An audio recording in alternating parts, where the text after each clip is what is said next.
This episode of the Better 2 podcast is brought to you by Kitty Mystic and DM Needom, author of My Days with the Dark Muse, as well as Love is Worth Waiting For.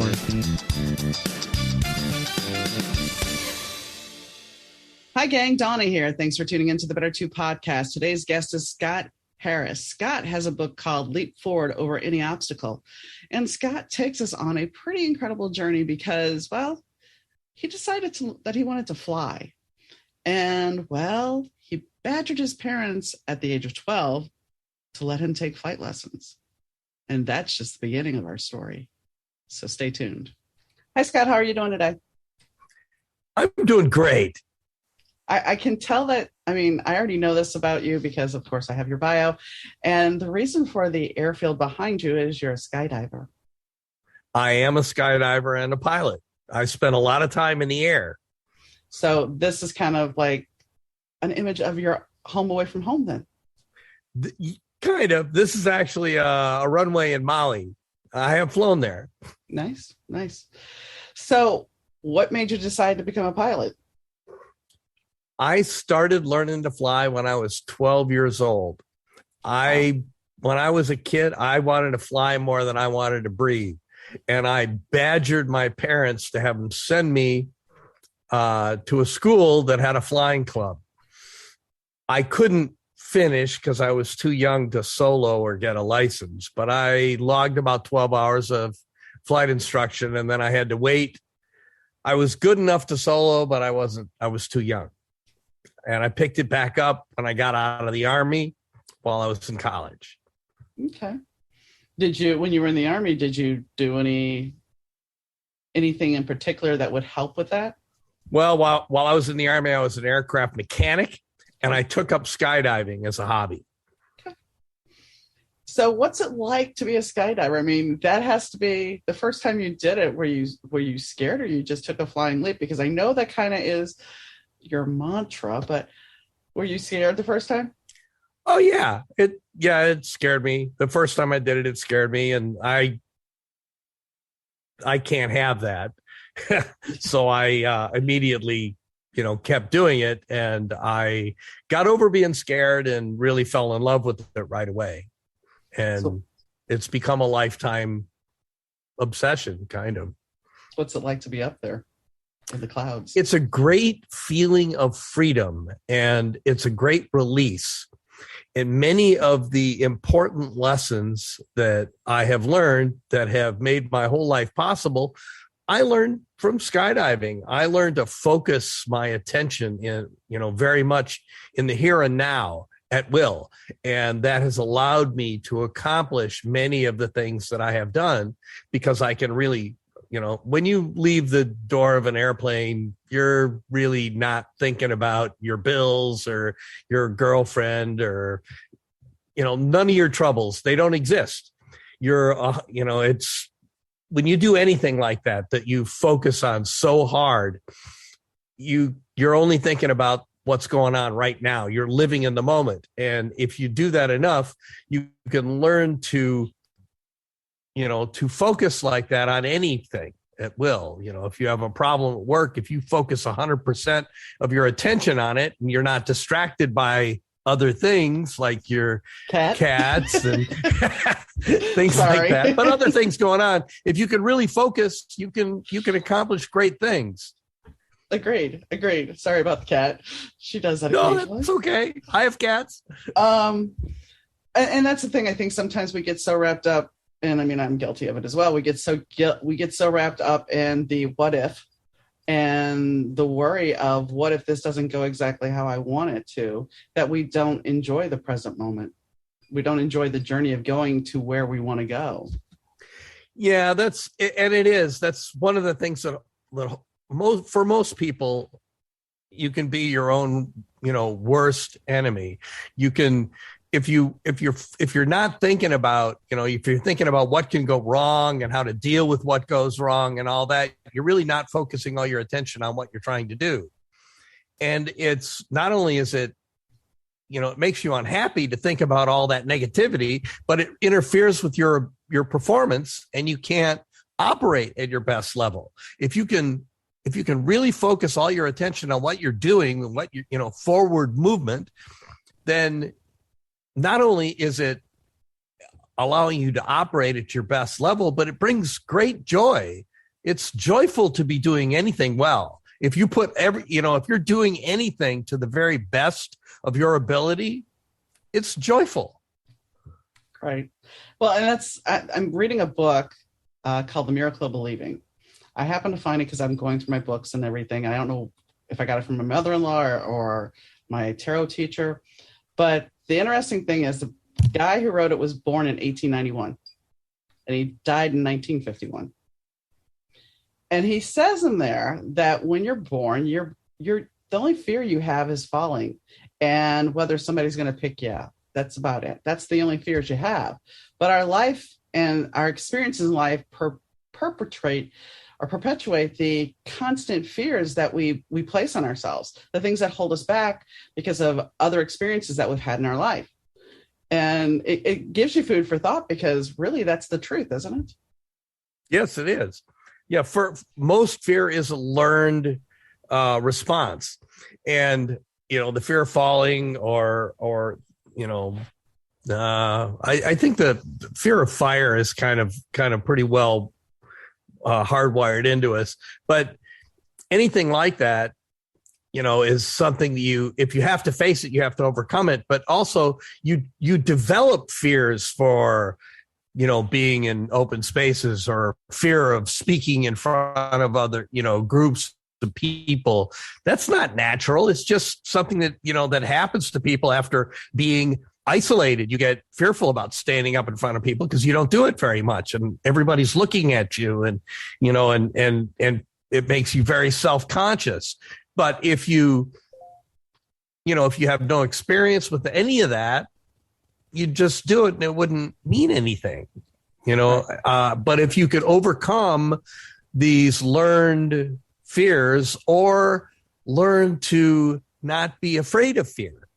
And honestly, that's where I fall in. It's not that I have no fear of, getting hurt skydiving or flying airplanes upside down or any of the crazy things that I do.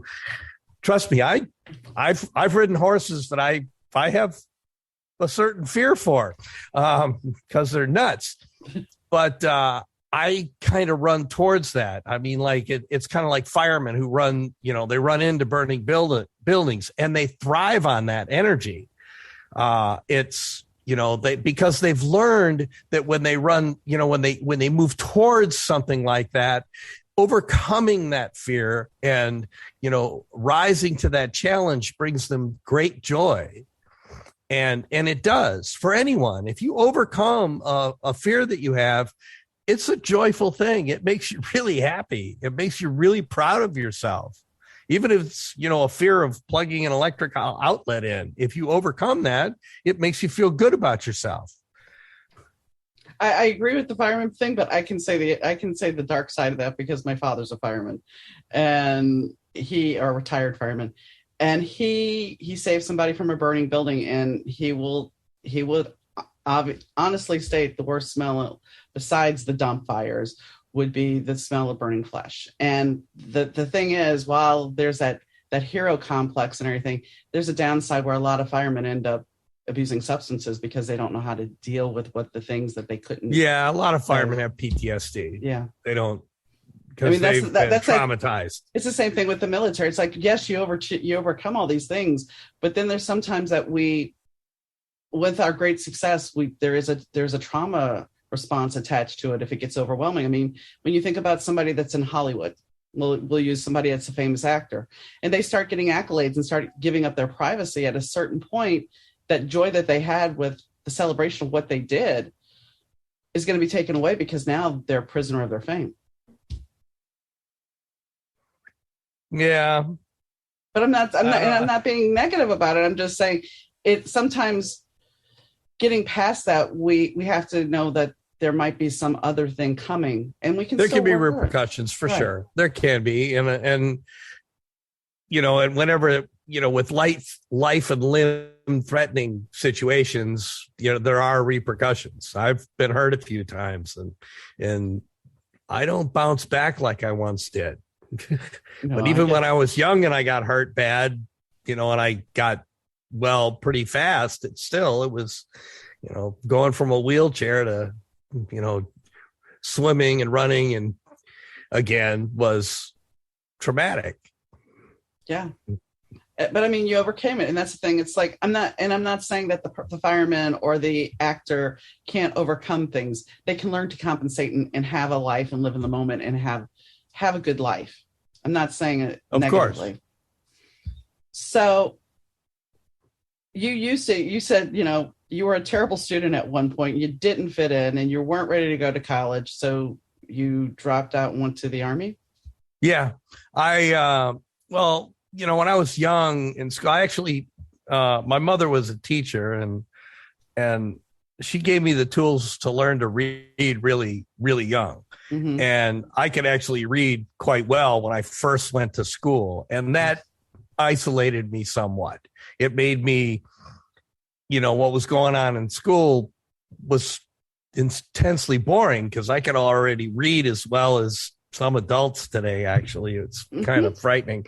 But it also served to kind of isolate me, and I never really fit back in. I had friends and, in school, and this isn't about, feeling sorry for me because it all worked out great, but I just didn't fit in the school system. Even back then, they didn't do well with anybody who, wasn't in the middle. Kids that were advanced, there was no place for them. Kids that, were struggling, there was no place for them.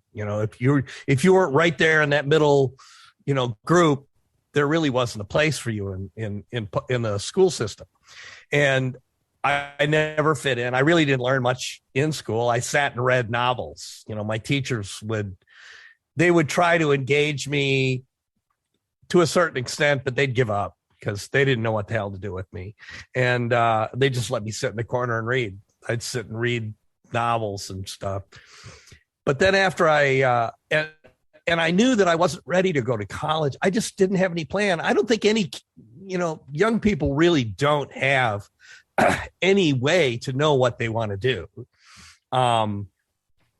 It's a little scary to me even now when I see people talk to young, like a high school student in their junior or senior year, and they ask them, so what are you going to do?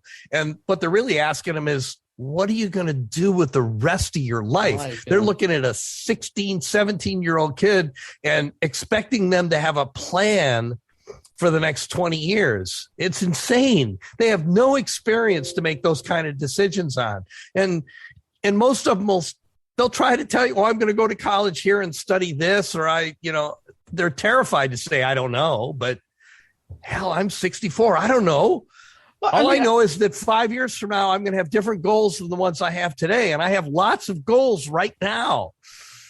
But isn't it crazy though? I mean, you look at it, 17-year-old kid, and they're supposed to, I'm going to go to college and do this. I'm going to go to this college. I'm going to study this subject. I'm going to do this job. I'm going to get married and have my 2.5 kids. What the heck are we doing? But here's the thing.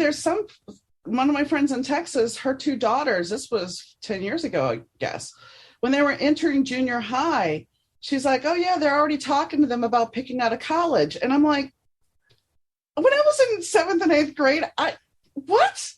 There's no way I would even be entertaining thinking about what college I wanted to go to. My mom already had it planned out, which I didn't follow, but I wasn't, like you, I graduated high school. I took a year off.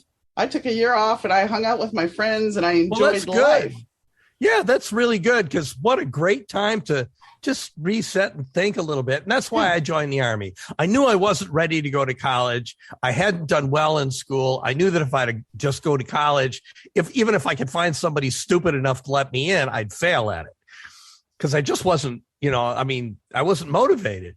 Right. So I joined the Army, and that was a great experience. I learned a lot about myself and what I could do, and my priorities changed. And, after I did my 2 years in the service, I got out and then I went to college, and I went there, and I don't really think that school was different, but I was different. And I got my first degree. I graduated summa cum laude. I loved going to school.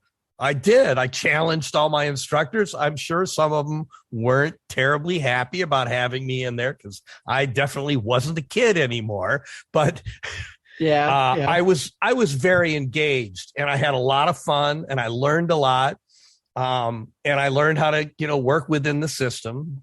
All the classes weren't great, but I had fun going to school, and I ended up today. I have 3 degrees, and I'm constantly learning new things. Learning is fun. It's it's a great joy to learn new things and pick up new skills and change your ideas about stuff.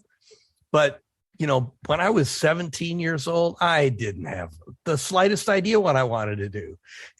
I can honestly tell you that in my entire lifetime, I've known thousands of people. Out of all the people I've known, I know one guy, one person in that entire group that knew what they wanted to do when they were about 14, 15 years old, and they did it, and they had a career in that field. Everybody else, you change, you adapt. Mm-hmm. You have different careers. I mean, as an engineer, I had 3 or 4 different disciplines that I went through and passed through. And most of the time I've been self-employed and gone through different business things. And that's more than most people change. But most people do change a few times, and they follow different pathways, and they build on what they know. And that allows them to, advance or shift gears. But I had that one guy, he became a dentist because he liked what my dad did, and he liked my dad's lifestyle. And he became a dentist because of my, knowing me and my family. And he had a great career as a periodontist, and we're still friends. But that's rare. That's incredibly rare that anybody, decides what they're going to do in high school, and that's what they end up doing. Most of us, for lack of any other, other drive, go to college because we can't figure, there's just what else do you do? And hopefully while you're there, you figure out to major in something that's going to be useful to you later. Unfortunately, college has changed so much in the last 30 years that's harder and harder. Just getting a random degree in college doesn't guarantee you anything. No. It makes you overqualified for many good jobs that you can't, no one wants to hire you for that because now you have a college degree and you're not, you're a bad risk. But I'm going to say, when I was a receptionist at one point, I had a person that had a college degree underneath me. She was my underling. The best was I was a supervisor of a unit. And before I was a unit supervisor, I was just this guy's boss. He had his law degree. He had not passed the bar yet, but he had his law degree, and I was his supervisor. There was no way that should have ever been possible, but I had more insurance experience than he did. Therefore, it was possible because you were more valuable. I know, but your organization at that point in time than he was. I know, but it was just one of those things where it was like, you have a law degree, and to me, it was just funny.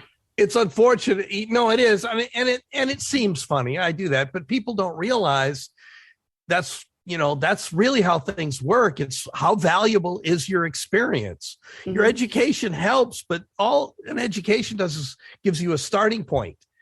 It doesn't get you a career.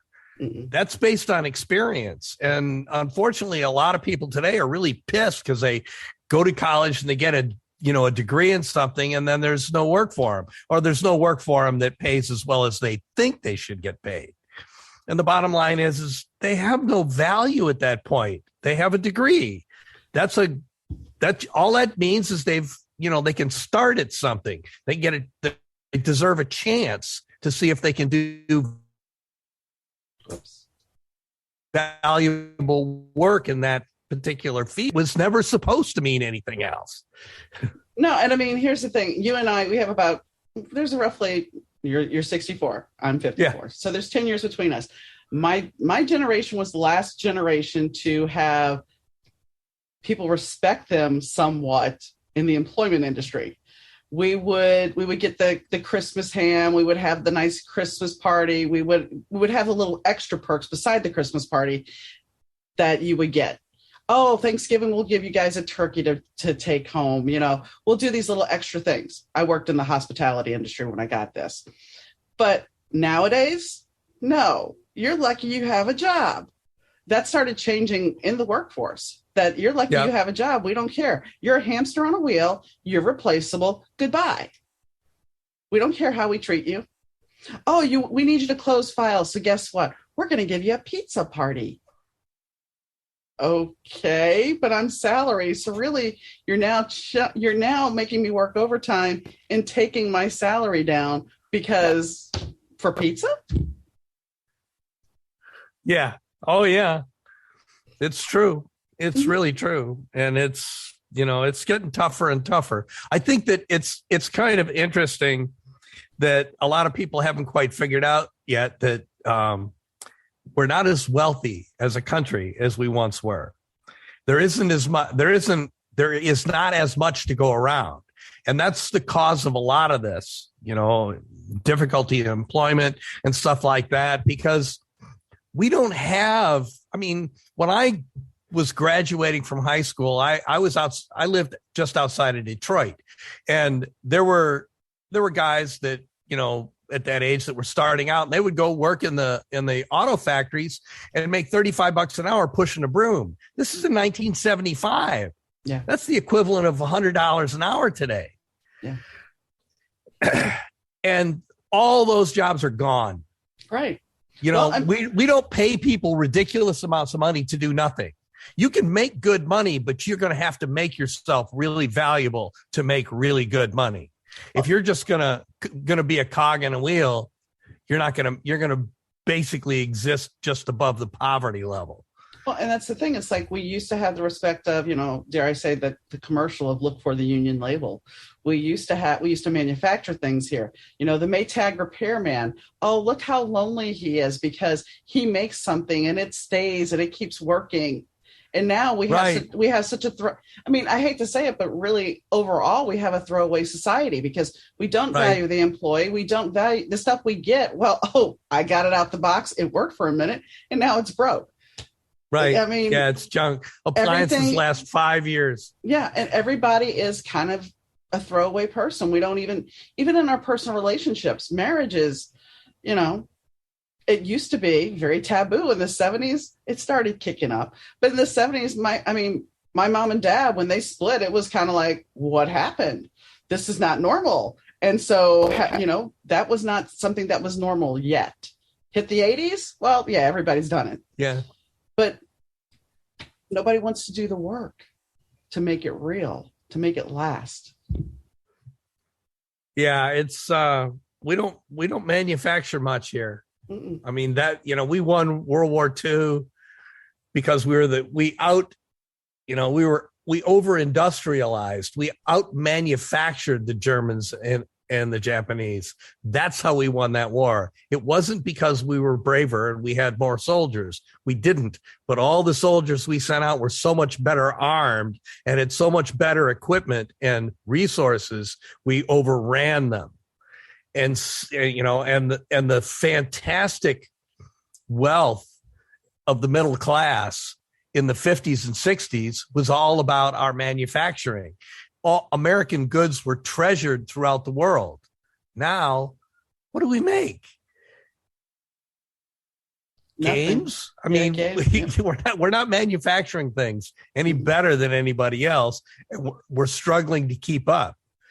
Our cars are, well, for a while they were junk, but now they're about as good as, they're almost as good as the Japanese cars. They're a little better than some of the other cars. We're not the best by any wild stretch of the imagination. And, this is having an effect on the opportunities that young people have. Mm-hmm. And it's tough. I worry about what my kids are going to get. Well, there was other than somebody getting a divorce, most of the time you would see mom, dad have a kid grows up, gets married, goes to college, whatever, moves out the house, They're not coming back unless there's a divorce. They're on their own. But now you see more families moving in together because they can't afford to live any other way. Uh-oh, you froze. Might be there might be some issue because I'm hearing an echo. I just got a sign saying that my internet connection was unstable. Can you hear me? I can hear you now. You froze for a second.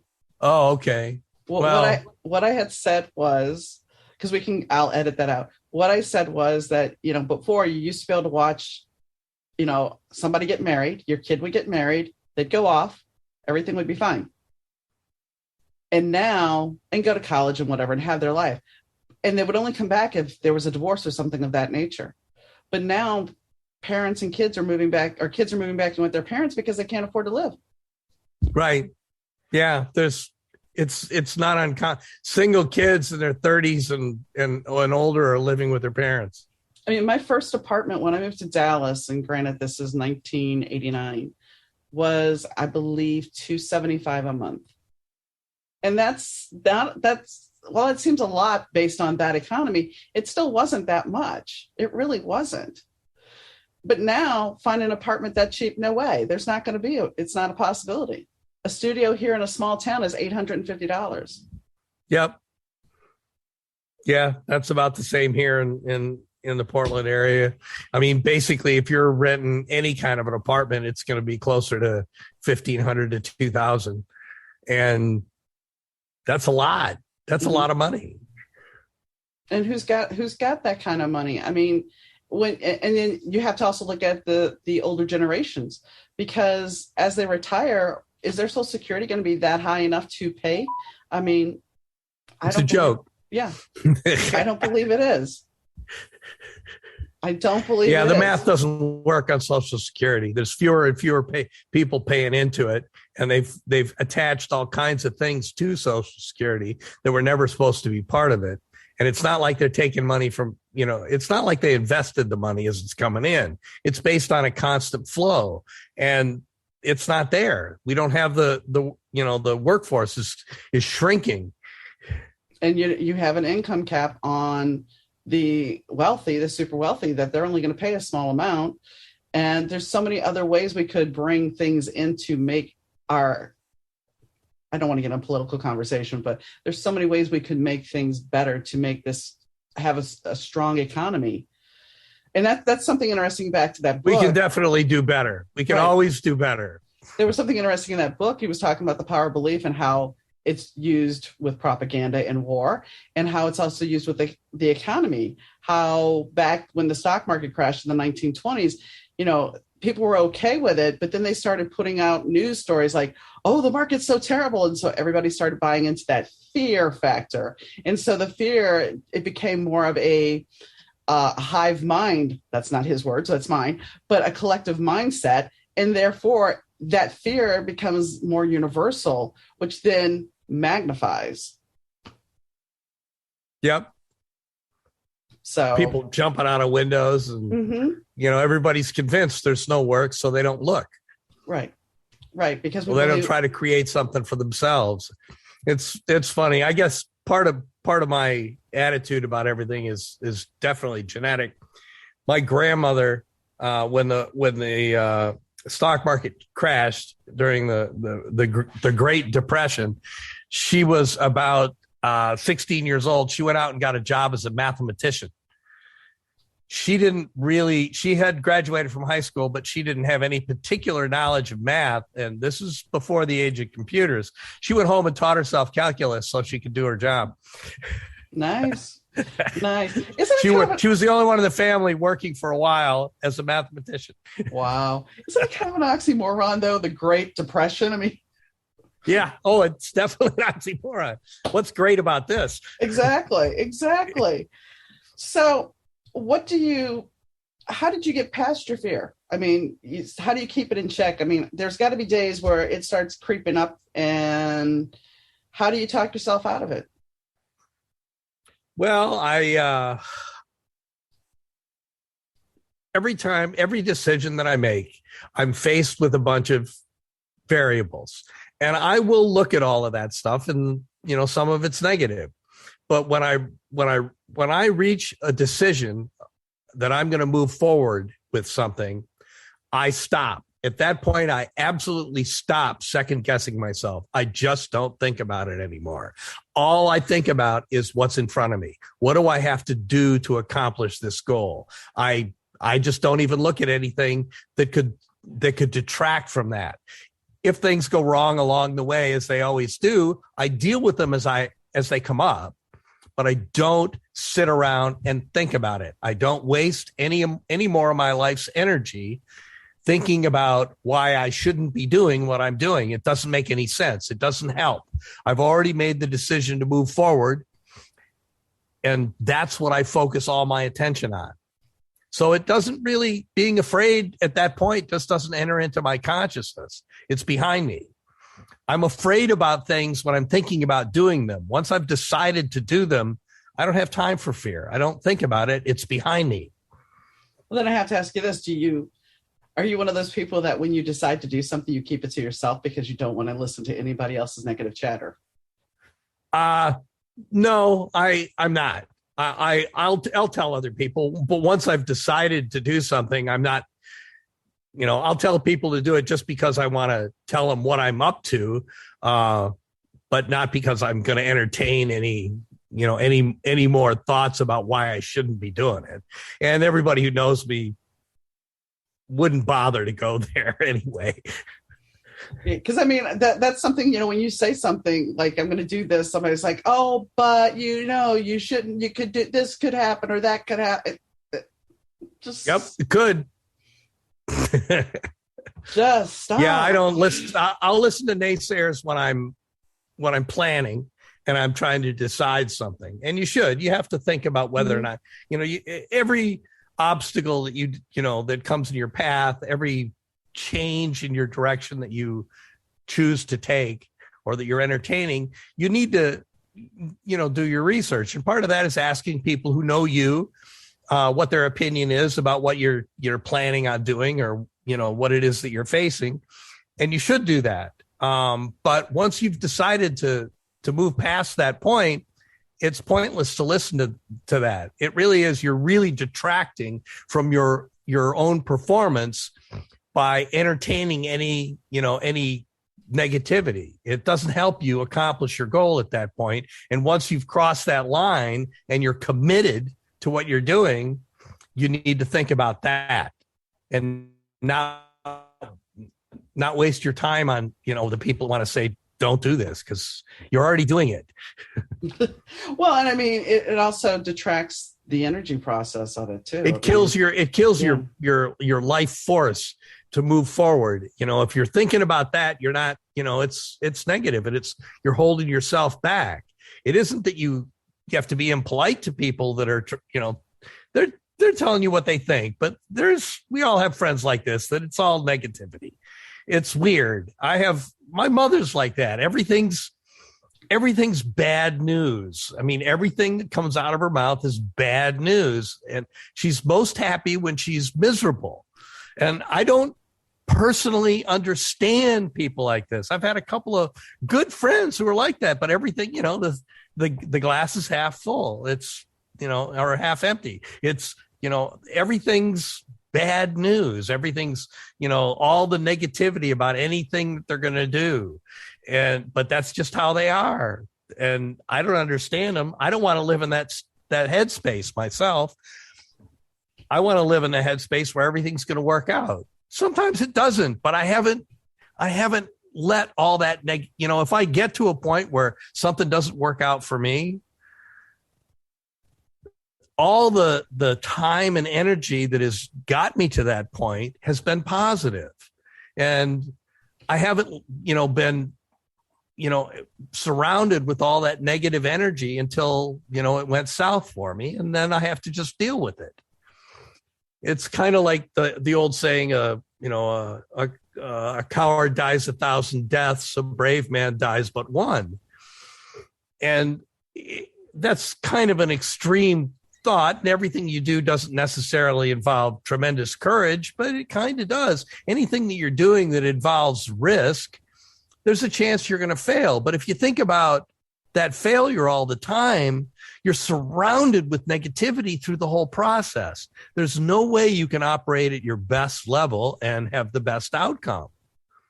No, and even if you're optimistic the whole time and it fails at the end, well, but you had all the joy from all that optimism leading up to it. And, being negative wouldn't have helped, defeat the negative outcome at the end. There's no chance of that. It's only going to hold you back. There was once a friend who, she had a dream back in 1995. So this is how old the statement is. And it was somebody that I knew came to her in this dream and told her there are no memories without the risk. And there was something very profound in that statement when she told me about it. I was just like, okay. And it's true that if you sit there, and most of my friends think, well, they're like, you're a risk taker. I'm like, they said you're a calculated risk taker. I'm like, well, okay, I'll give you that one. But it's true. If you don't take the risk, you don't know what you're missing out on. You may miss out on something spectacular. So you have to take that risk. And absolutely. If you fall on your face, because for me, my mother would be a great proponent to sit there 1 minute and say, one day you're going to fall flat on your face. I hope I'm there to see it. And then the next minute tell me I can do anything I put my mind to. So I remember being in my 30s and asking my dad, so are you proud of me? He's like, what does it matter? And I'm like, what do you mean, what does it matter? He's like, I said, it just matters. He goes, why?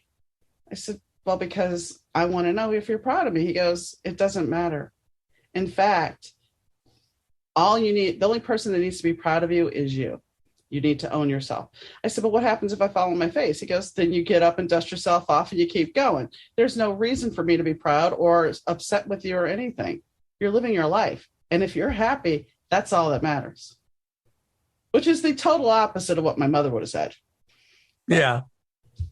Yeah. I can agree with that, but I don't know. I think I always wanted to earn my father's respect. I never stopped wanting to earn my father's respect. And I was very happy to know unequivocally that I had earned it. I was, when I was young, I didn't think that I was worthy of his respect. And it made me an unhappy kid. That was tough to deal with as a child. I really didn't feel like I lived up to the example that both my parents set. They never said anything negative towards me, but they were both so accomplished. I just felt like I could never live up to that, that mirror. I think I have, but I'm sure they'd be proud of you. but part of what helped me accomplish the things that I have accomplished is constantly wanting to be better, to know that, I'm on a path of, a never ending path of self-improvement. And a lot of that has to do with the example that my parents set for me. They were always learning new things and trying to be better at whatever they were doing. And that's the example that I had before me. It was a little overwhelming as a child, but that's life. Well, I think, our parents are great at teaching us things, whether it's in the awkward lesson that my mother would give me. And to be fair to my dad did tell me he was proud of me. When I got married to my second husband, he gave me away, which I wasn't expecting. And then when we were doing the father-daughter dance, he came out and said, I love you and I'm so proud of you, of the woman you've become. So I did earn his respect. And I didn't have to ask him again for it. He just gave it. But our parents teach us and they form who we are. And it's up to us to either better ourselves or let their ideals trap us. Absolutely. So you are a motivational speaker, and I know your motivational speaking has to be all about getting past your fear. Yeah, it's about, my core message is to take a leap of faith in yourself and move past your fear so that you can perform at your highest level with joy and confidence. And I try to use my own life experiences to illustrate the lessons that I've learned that help me figure out how to do this. I was fortunate enough to learn at a very young age that the only thing that really matters to me is to have challenge to face and to have things that, that I want to constantly become better at. That's what skydiving brought to me. The Army, a little bit as well. I was proud of being a good aircraft mechanic and, and having responsibility. And then, but the overcoming the fear of skydiving and continuing with that, wanting to be the best at that I could be, was transformational for myself. And it kind of set the pattern for the rest of my life, and still sets the pattern to this day. I still want to be better at everything that I do, and I still look for new challenges. And it isn't about the ultimate goal. It isn't like, well, when I get to this point, it's, I will have reached that goal. For me, when I like, if I ever get as good as I can at something, I start looking for something else. I can't be static. I cannot remain static in any position. That's boring to me. It's about striving. It's about clawing my way forward to become better at anything. That's what brings my joy. That's what life is all about for me. And I think it is maybe to a more sedate level for most people. If you can find joy in, getting better at what you do, it's fun and it makes your whole life better. And sometimes that's hard to do, if you're stuck in a job that you don't like, but you can't, financially, you can't make that decision to just quit and move into something else. You have to find, satisfaction in doing what you do well. And if you can find satisfaction in a job well done and really do the best you can, both at work and at home and, throughout your life, things will get better. You will get opportunities that you wouldn't otherwise get. If you just plod along and do the least, the lowest common denominator, if you just do what, whatever it is that you need to do to get by, you're trapped for life. There's no way out of that. You can't advance to some better position or better situation. You're not going to have the opportunities that you would have if your life energy were about improvement and moving forward and finding satisfaction in, working hard and having, joy in doing something well. Well, that's the thing about, when I look at my last job, it was soul sucking. It was truly soul sucking. As an insurance supervisor, it was a soul sucking job. But the thing is, like you, I started out in mail file.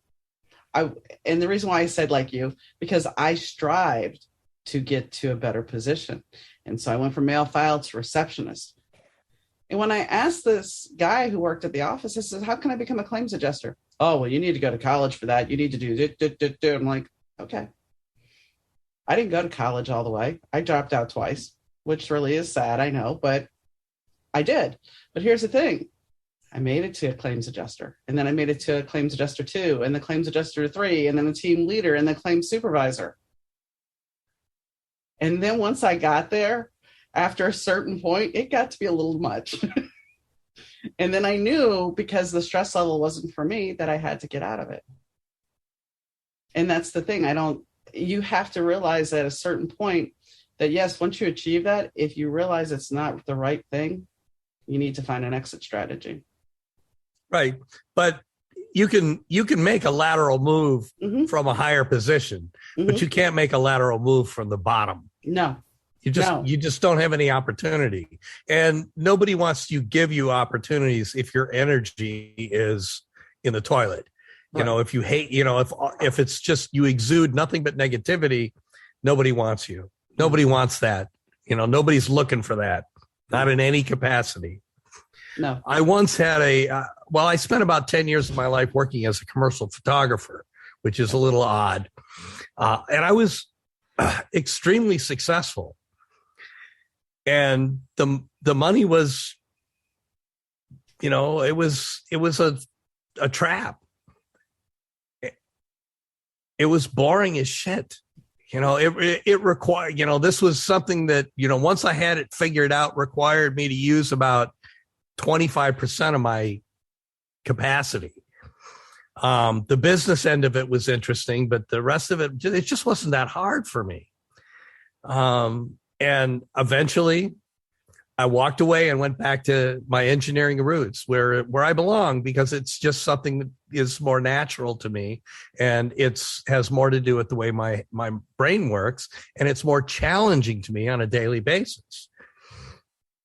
Working for a paycheck is the worst thing you can do for yourself. It really is. You can't just work. If you're not getting some kind of intrinsic reward from what you do for a living, you're living in hell. That's the worst possible situation. And you got to come up with a better plan, because you're going to do more work than anything else in life. If you can't find a way to make that joyful, your life is in the toilet. You have to find a better way. There is always a better way. Oh, yeah. And I remember when I was first a claims adjuster, we had this one computer that was like set away from everybody that you could use for personal use. And I remember taking my floppy disk and going in there and putting in there and writing during my whole lunch hour.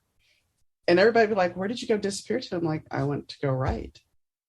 And when I would come home from work, I would write, because that's where my passion was. That would take them. And granted, as an adjuster, I liked the job because I got to investigate things, but I needed the creativity as well. And that's the thing. That's where the job became bearable, because I would take that break and go do something creative. So there was my joy and my passion. And then I'd go back and deal with some really gruesome stuff sometimes. But you have to find your passion. You have to find a balance. Otherwise, it is going to turn into just something soul-sucking. And going back to being the claims adjuster, when I would pick my husband up from the train station, I would start in at 4:30 complaining about my job until we went to bed at 10 o'clock. That's how bad the stress was. But yeah, that sucks. Like you said, that's horrible. There's that money trap. Well, and then I started playing San Andreas, the Grand Theft Auto game, driving around shooting up things to relieve stress, which isn't really healthy either. And as soon as I was done with the job, I have never played that game again. Wow. Yeah, it's an interesting stress reliever. It was not a healthy stress reliever. I mean, granted, I like to drive around because it had some really cool tunes, but there was other aspects of the game that were really dark. And it's not that I wanted to do that to anybody. It was just, it was a way to get the stress out. Yeah. Yeah. That sounds terrible. Your husband must be a saint. He was a saint. He was a saint. He would constantly tell me, you need to get out of that job. But there's other people that, being a claim supervisor, it's not that stressful. It's just a matter of who you are at your core. And if you're doing something you're passionate about, then you're not as stressed. You're not so wrapped up in it. But yeah, my wife is a insurance, disability insurance analyst. Okay. And she's been doing it for quite a while. And it's kind of a love-hate thing. She likes the fact that she's worked from home for 15 years. And she likes that. And it's easy for her, but it's depressing too. People game in the system because there's nothing really wrong with them. And they just don't want to go back to work. I couldn't stand it. I'd freak out. I couldn't deal with one of those people. She has to deal with them all the time. I mean, that's the thing. When I was looking at going back to working in insurance recently, I was looking at, Indeed, and I'm looking at the money that's there, and I'm just looking at the job posting, and I feel my shoulders tense up, and I feel all my anxieties start to build. I'm like, it really is great money, but It's not just worth money. it. As one of my employees told me, because I had gotten pneumonia and I came back to work too soon. And he comes in my office like, what are you doing here? I'm like, they called me in. I have to do this. And he looks at me and he goes, no job is worth your health. And that was like the most profound statement I have ever heard in my life, because it's true. No job is worth your health, but we are taught that it is, that money and your job are the end all be all. Mm. Yeah, I guess I wasn't really taught that. Well, I really wasn't. That's not what my parents taught me. Paycheck to paycheck. Oh, I've worked paycheck to paycheck, and I've gone broke a couple of times. I've needed, I've felt real despair about not having enough money, but I've never taken a job just because I've never taken a job just for the money. I've always wanted it for whatever reason. Even when I was a kid, I quit a job once that I remember I had a job as a busboy, and I quit the job to work at another job that paid a little less, but I had more autonomy and I could get more hours. So I could work more hours and make the same money, but I had more independence. And that was so much more attractive to me than just the amount of money I was making. Yeah. And that's the thing. If you can detach yourself from the money aspect of it and find something that you truly want to do, then your life is a little bit better, a lot better, actually. It's best if you're lucky enough to find something you really like doing that pays, that you can make money at. That's what everybody should do. Mm-hmm. But we're not in a perfect world yet. No. And I mean, any job, there's things about it you don't like. There's, if you really enjoy 20% of any job, you're doing pretty well. Mm-hmm. And the rest of it is you tolerate the things that you really dislike, and you just kind of move through the things that are neutral. Well, let's be honest. Part of going to work, some things that happened during high school are still the same at offices.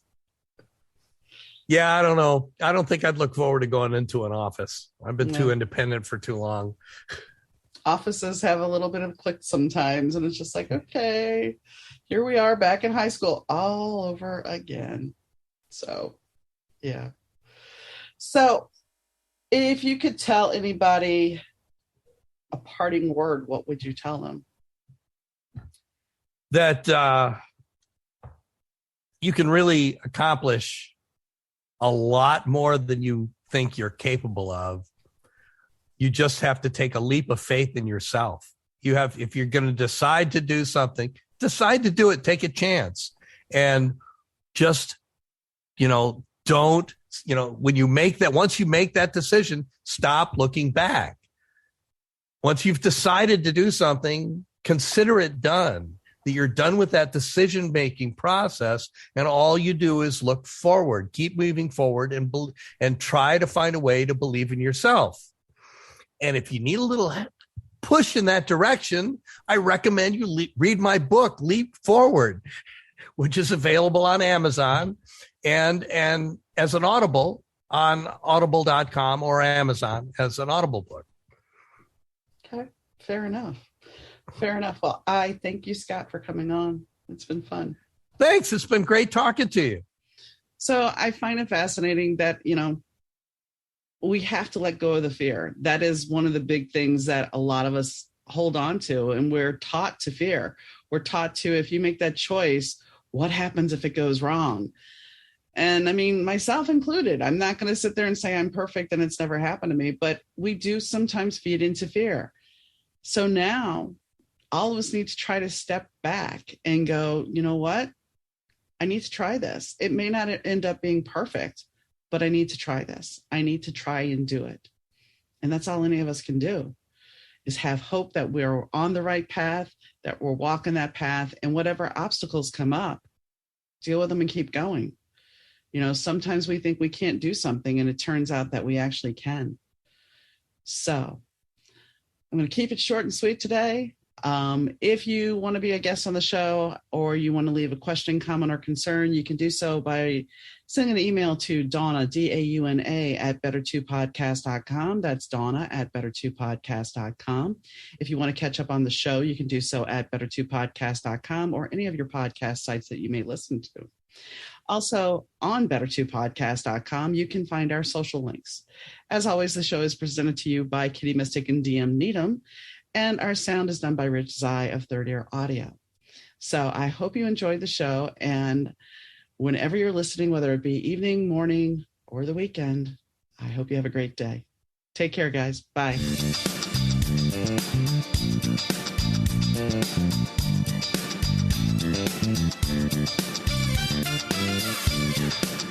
The Better 2 podcast is mixed, edited, and produced by Rich Zai of Third Ear Audio Productions.